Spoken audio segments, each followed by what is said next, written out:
Welcome back to Arise Prime Time. I'm Charles Adeniyi. Now let's further enrich our perspectives and explore some of the issues covered on the program today with our guest contributor. And he is the current affairs analyst and dean of the School of Postgraduate Studies at Bayes University, Abuja, Professor Adeniyi. Great to see you, Prof. Good to see you too. Thanks a lot. Let's start with the problem, the outbreak of cholera, which kind of comes back almost cyclically. Yeah. And it's back again. And the prognosis seems to be that it's quite bad this time.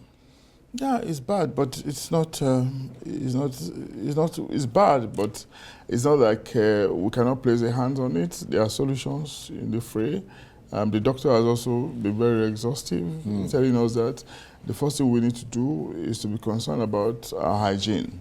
You know, the kind of water we use, and of course, most importantly, what we were told in the period of COVID, I remember, you know, be concerned about washing your hands, Yeah. you know, perhaps. You think that should have been apply it. internalized by now so that it becomes like... You know, behavioral change can be very, very difficult. You know, it's one of the most difficult kind of changes that you can effect when it comes to human behavior.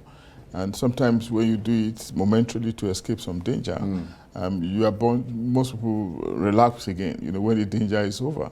And it's only very few people can continue with it. Otherwise, it's a very good habit to imbibe ordinarily, the washing of hands, you know, because we touch ourselves differently in different ways. We shake hands, people's hands differently in different ways. Sometimes we don't even know what the person has, the other person has probably just done with his or her hands. And sometimes we also embrace, you know, beyond that, what about objects? We touch objects carelessly, and these things can have implications, you know. But if we just avoid touching those areas of our body where infection can come through, like the nose, the mouth, the eyes, you know, and if we have to, even if we have to touch them, we should just ensure that now and again we get our hands washed. Yeah, and you've got sanitizers. People still also keep sanitizers. Yeah, absolutely. Yeah. So I think it's something that is not irredeemable. There's an opportunity for us to avoid it, you know, to prevent it from getting worse, you know, like he has said. If there's enough sensitization, he's talking about education. What we need is, in the circumstance, is not education. Education can be a little more cumbersome, much more long-term, if he's talking about education in the proper sense of the word. What I think he's actually talking about is sensitization, the creation of awareness. If they can ramp this up, I think people will be very conscious of it, because it can be very disturbing. Yeah. Well, that is a form of education, that's isn't right, it? Yeah. But I mean, let's move away from that and talk about the second guest, Alhaji Musa Saidu, who's from IPMAN, which is the Marketing Association. And he was very concerned about the impact that the illegal oil business, the negative impact is having on Nigeria.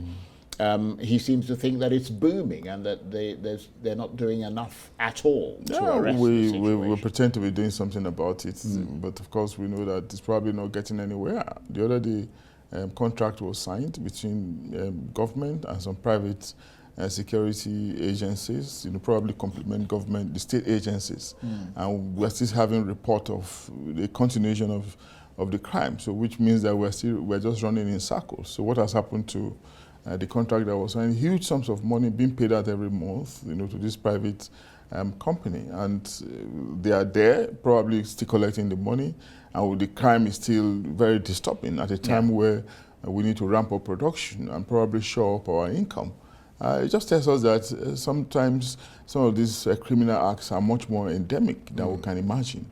And those who are also involved, you know, are people who are very, very powerful that you can probably not even dare to apprehend, even when you know them.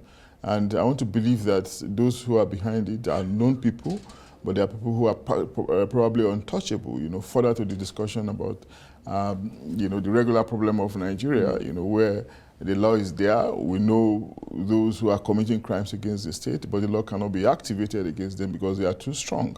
They are stronger than the law, which is very unfortunate. One of our beings, as and he even mentioned the international oil companies. Yeah, as well. He said there were people there who accomplices everywhere, Charles. You know, the rot is systemic. You know, endemic, deep-seated. You know, and I don't just know. It's very unfortunate that we don't have the political will to deal with criminality and criminal acts like this, economic crime like this, devastating as it is, against the background of our economy being on the tailspin and the need for us to turn things around so that we can. We are owing so much as a country, constantly going up. You know, people, there's hunger in the land. You know, people are starving, as the case could be, even far away from hunger. And yet, just a few people, fat cats, are constantly dipping their hand in the cookie jar, preventing, you know, the fair distribution of our resources. You know, but I mean, those things are also providing jobs, even if they're very low-level jobs. But that kind of underscores the amount of deprivation. Yeah, what do you mean? That what people, do you mean? Are you saying? I mean, what I'm saying is criminal acts and they can't be. No, they are criminal acts. But what I'm saying is that illegal refining has become a huge employer. I mean, he conceded that as well. Yeah, that so many young graduates in that region turn to it after struggling for months and years to find a job. But lawyers will tell you that you cannot build something on nothing. You know, if the job that is being provided is illegal, then of course it chips something away from our morality and from the kind of society that we are building.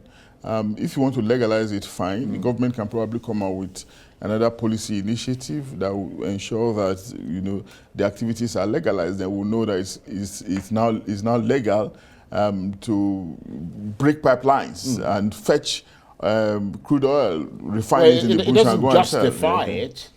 I mean, it doesn't justify it. Yeah, that's the point. But the point is that people are doing it out of desperation. Many people are. Very unfortunate. But I agree with you that it doesn't justify it anyway. Others are not. I think it's a whole lot of redefinition that we have to think about. But again, do we really have the courage? Does government or maybe authorities that are concerned, do they have the courage to deal with it, as the case could be? Well, we'll have to watch and see. Prof, thank you very much indeed. Professor Abiodun Adeniyi is a current affairs analyst and dean of the School of Postgraduate Studies at Bayes University, Abuja.